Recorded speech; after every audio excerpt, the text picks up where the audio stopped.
Greetings, let's say we have this function that goes from R2 to R2. So that would be f going from, as we see here, from R2 to R2. And if we have the prescription being f of xy, so double variable function, maps to xc plus y and c x plus cy, we can also write it in column notation. So these are two entries of the vector, and I can write it in column notation. So each row will be assigned one of the two entries. And furthermore, we can isolate out the x and y and see it then as a linear combination of two vectors. There are only the coefficients out of the whole thing. So we would have c1 and 1c, like this.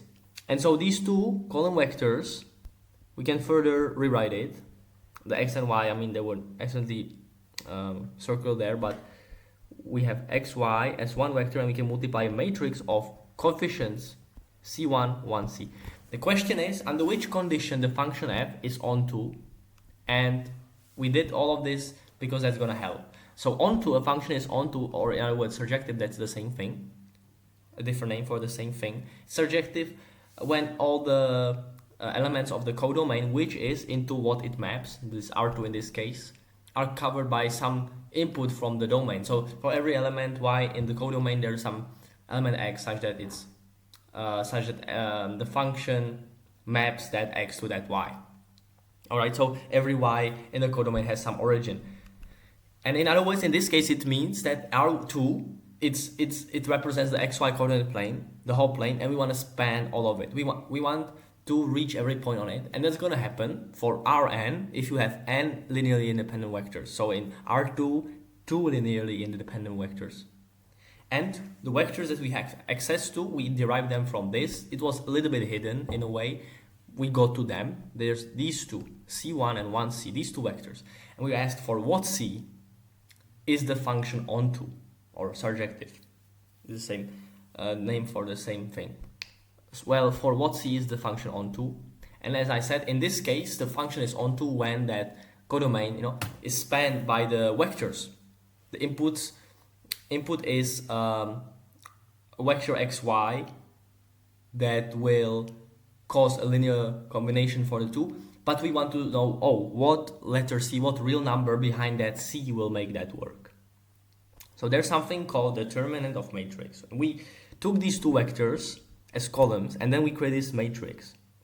And the matrix can have something called the determinant, and you just use the coefficients of the matrix to get that. It's calculated by the top left corner. This is a 2x2 matrix, the simplest case we can think of almost. So determinant, because we have some actual numbers here to do some algebra with, but anyway, the way to calculate is top left corner times bottom right corner minus bottom left corner times top right corner. So that's c squared minus 1. And if a determinant, this is the determinant of the matrix, with the c's are still unknown, but when a determinant is equal to 0, then it says that the column vectors inside the matrix, the columns, are linearly dependent. And that means that we don't want that really, because we want the R2 to be spanned for the function to be onto. So if you're choosing a value for c, in order for the function f in the first place to be onto, and in other words, in this case, to span the whole R2, we need the determinant of the matrix that represents the coefficients of the two vectors that we have access that contain the c not to be 0. So if c, according to determinant equaling 0, is plus minus 1, we don't want c to be plus minus 1. So we see that right here. So we don't want that. And we can see the matrix, if it's right here, is the whole matrix. Now it's circled many times from different directions, so it might be not that visible anymore, but the matrix was c1, 1c. And if c is 1, then we have 1, 1, 1, 1. And the two columns are linearly dependent.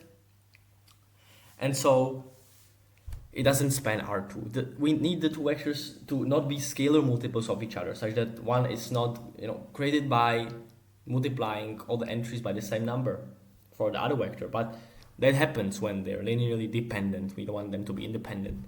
And that happens, the determinant should not be 0. Or the other, so we saw now for 1 it's that way. They're linearly dependent and it doesn't span R2. So that function wouldn't be onto under such circumstances. For the other value of C we got here, -1 also the same. -1, 1 and 1 minus 1 are actually linearly dependent. One is constant multiple of the other. And so turns out that that applies. Okay, so the question was onto for C equaling what? Well, and the answer is, well, C should be R, but should not be -1 or 1. And by the way, we can see one thing, and that is you can also take -1 and 1, and if for each of these C, plug in the opposite one. So put the 1 here and the -1 here. That already works. Just don't put 1 and 1 at the same time, or -1 and -1. So the answer here is C should not be plus or -1, otherwise it should work.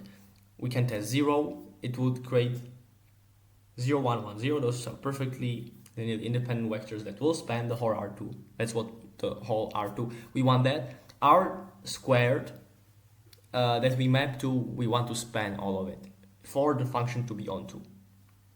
Alright?